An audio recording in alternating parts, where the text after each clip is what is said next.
Hello and welcome to the lecture on for loop. So we are in the control structures example 4 for loops. So we'll open the logical flow and the deliverable file. So we'll see how to write for loop, and for that we'll use as example we will print odd numbers from 1 to 10 and we will use a for loop, and we'll understand how to write a for loop and with different conditions. Okay, so we'll create this file for a loop, control N, control S. I'm going to create this file. So I'm going to show you the syntax of the for loop. So this is how the for loop look like. Okay, so for loop have three parts, 1, 2 and 3, separated with a semicolon. Okay, you have three parts separated with a semicolon. The first part is called as initialization part, wherein you initialize a variable, right? The second part is you write a condition. Till the condition is true, this loop will get executed. Then you have an increment section wherein you can increment your variable. Okay, so let's look at an example and write the example of printing the odd numbers from 1 to 10. Okay, so we'll do a sample 1.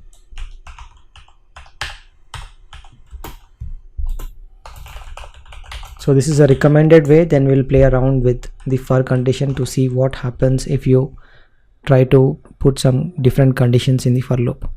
Okay, so we'll say for loop, open and close.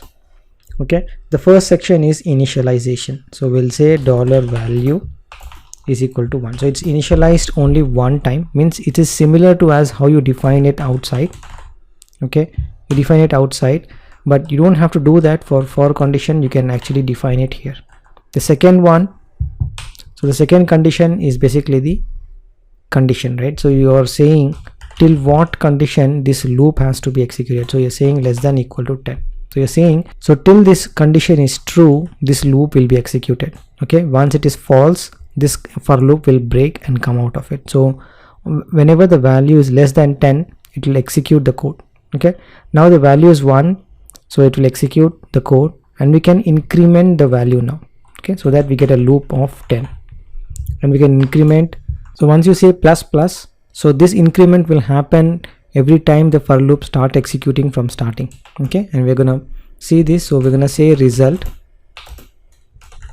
$value modulus 2, and now you're gonna use if condition here. If the result is greater than 0, then we're gonna say odd number, then we'll say $value.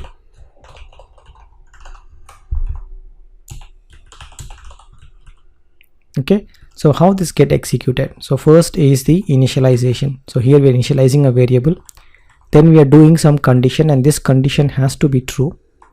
Then we are incrementing the variable. So every time the variable gets the value 1, the next time the value will be 2, the next time will be 3rd, and so on. Okay, and every time it is incrementing, we are checking whether it is odd number or even number. Okay, if it's an odd number, we are printing that value. So let's execute this.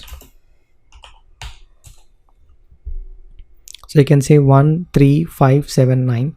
That's basically you are checking for the odd number. So all the odd numbers has been printed here. Okay, so let's do one more condition here. Let's play around with it, but remember that the recommended way is like this. But I'm going to show you some different iterations of doing the same thing, just to understand how the for loop will behave. So if what happens if you take the initialization outside and then you want to run the code. Okay, you can even do that.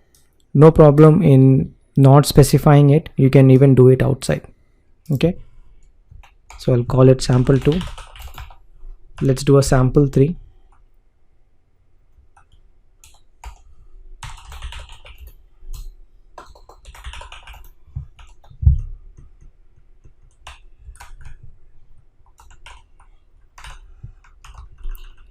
Instead of post increment, we will do a pre increment.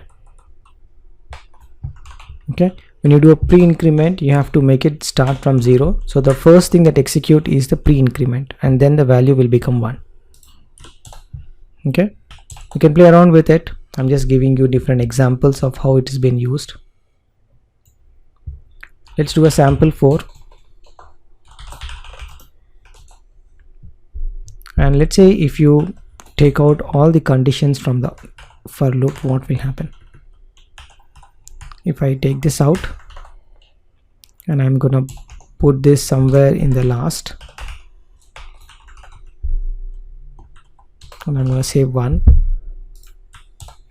and it has no impact. So it's not necessary you have to put it increments here. You can put the increments in the last. You can take out the initialization on the bottom, but remember you have to mention the semicolons, so it knows whether this is a condition or this is an assignment or this is basically an increment. Okay, that's the condition for the for loop. You have to tell where is initialization, where is the condition, where is the increment. Okay, and let's do a last one. If you want to write an infinite loop, I'm not going to run this, but I'm going to show you an infinite loop. If you just say true here, okay, and you're gonna leave it like this, then it's gonna run forever. Okay, and this is an infinite loop. The reason behind this true never gets false, so it's just keep going into the loop. To break this out, say Control C, and then you break out of this loop. Okay, so this is a condition, so it's very important to understand how the for loop will work. I'm not gonna run this, I'm gonna comment this out. Okay, so I hope it's very clear how to write a for loop. Using for, you have in 3 different blocks. You have initialization block, condition, and then increment. Initialization, you initialize a variable value. Condition, you put a condition where if it's true, the for loop will get executed till this is true. And increment is a place where you increment the variables. Okay, and remember, only the condition has to be available in the for loop to execute. Rest of the things you can just keep it outside as well. The one that we have seen here, nothing is put inside the for loop, only the condition has to be there, right? Once the condition is true, this block of the code will be executed. Okay, so that's all the lecture about for loops. Then we'll move on to the next one.